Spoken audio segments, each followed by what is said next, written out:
श्रीमद दासबोध दशक 12वा विवेक वैराग्य समास पहिला विमळ रक्षण श्रीराम आधी प्रपंच करावा नेटका मग घ्यावे परमार्थ विवेका येथे आळस करू नका विवेकी हो.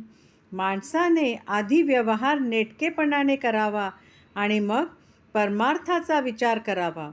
विवेकी जन हो, येथे आळस करू नका.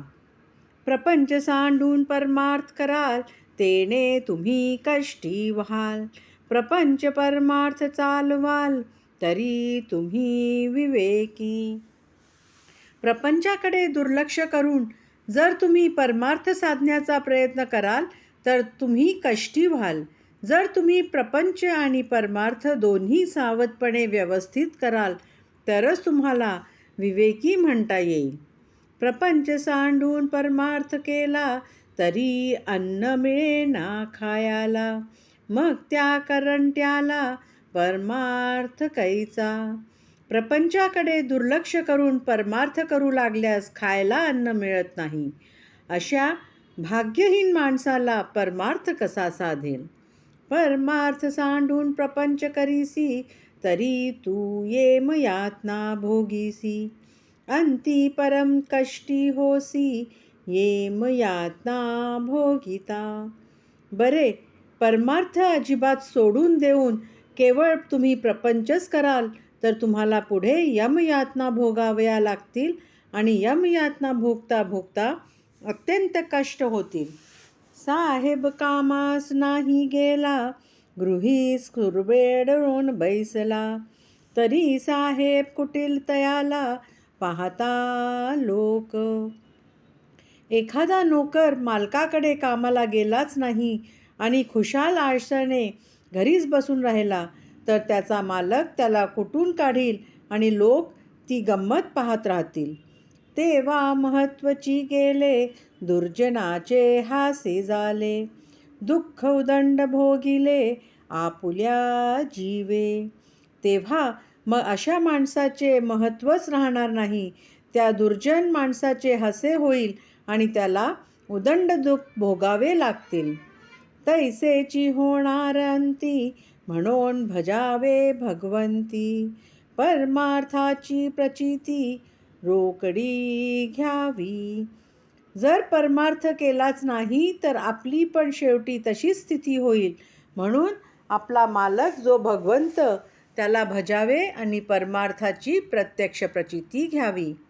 संसारी असता मुक्त झाला तोची जाणावा संयुक्त. अखंड पाहे युक्तायुक्त विचारणा हे.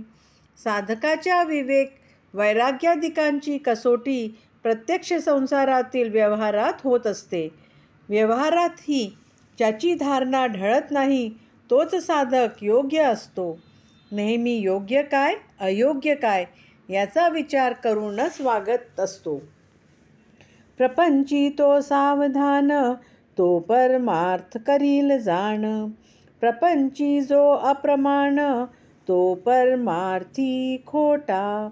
जो प्रपंचात अत्यंत दक्ष असतो तोच परमार्थही नीट करू शकतो. ज्याला प्रपंच सावधपणे करणे जमत नाही त्याला परमार्थही जमू शकत नाही. म्हणून सावधपणे प्रपंच परमार्थ चालवेने. ऐसे न करिता भोगणे नाना दुःखे. म्हणून अत्यंत सावधपणाने प्रपंच आणि परमार्थ दोन्हीही करावेत. असे केले नाही तर पुढे अनेक प्रकारची दुःखे भोगावी लागतात. परनाळी पाहोन उचले जीवसृष्टी विवेक चयाले. आणि पुरुष होऊन भ्रमले यासी काय म्हणावे.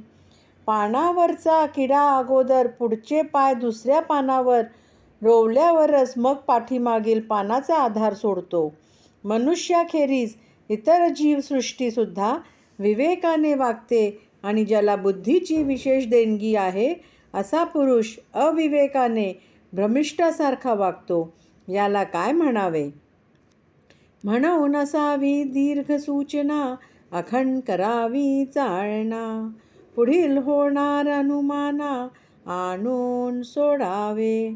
म्हणून विवेकी माणसाच्या ठिकाणी दूरदृष्टी असावी आणि त्याने निरंतर परिस्थितीचा अंदाज घेत असावे आणि विचाराने पुढे काय होणार आहे याचा अचूक अंदाज करून परिस्थिती जाणून घ्यावी.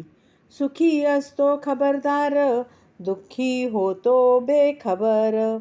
ऐसा हा लौकिक विचार दिसची आहे. जे या प्रकारे दक्ष असतात ते सुखी होतात, जे बेसावध असतात ते दुःखी होतात, असे लौकिक व्यवहारार्थी विचाराने प्रत्यक्ष दिसून येते. म्हणून सर्व साधन धन्य तयाचे महिमान. जनी राखे समाधान तोची एक. म्हणून जो सदा सर्व काळ सर्व बाबतीत सावध आहे त्याचा महिमा किती म्हणून वर्णन करावा. तोच खरोखर धन्य होय. सर्व लोकांचे समाधान तोच एकटा करू शकतो. चालण्याचा आळस केला तरी अवचित बळेल झाला. ते वेळे सावरायाला अवकाश कैचा. परिस्थितीचा अचूक अंदाज घेण्यात जर आळस केला तर मग अवचित संकट उपस्थित होईल आणि मग सावरायला सुद्धा वेळ मिळणार नाही. म्हणून दीर्घ सूचनेचे लोक त्यांचा पाहावा विवेक. लोकांकरिता लोक शहाणे होती.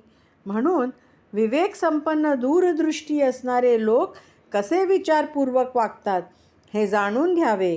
एकाच्या उदाहरणाने दुसरा शहाणा होतो ही लोकांची रीतच आहे. परी ते शहाणे ओळखावे, गुणवंताचे गुण घ्यावे.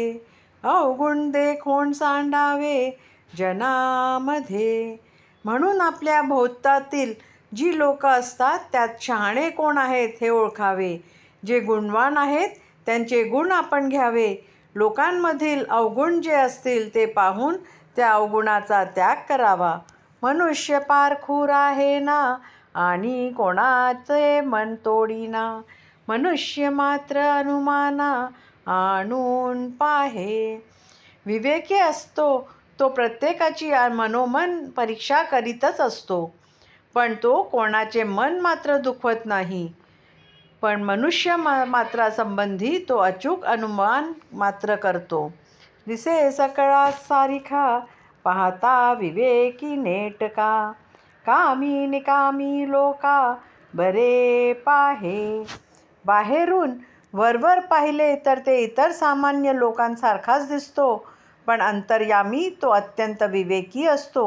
तो कोण काम करणारा आहे आणि कोण निकामी आहे हे बरोबर जाणतो. जाणून पाहिजेत सर्व हेची तयाचे अपूर्व. ज्याचे त्यापरी गौरव राखो जाणे. आणि हे सर्व जाणूनही ते सर्व तऱ्हेच्या लोकांशी यथायोग्य व्यवहार ठेवू शकतो, हे त्याचे वैशिष्ट्य होय. ज्याची जशी योग्यता असेल त्याप्रमाणे त्या त्या व्यक्तीचा योग्य तो गौरव करण्याचे चातुर्य त्याच्या ठिकाणी असतो.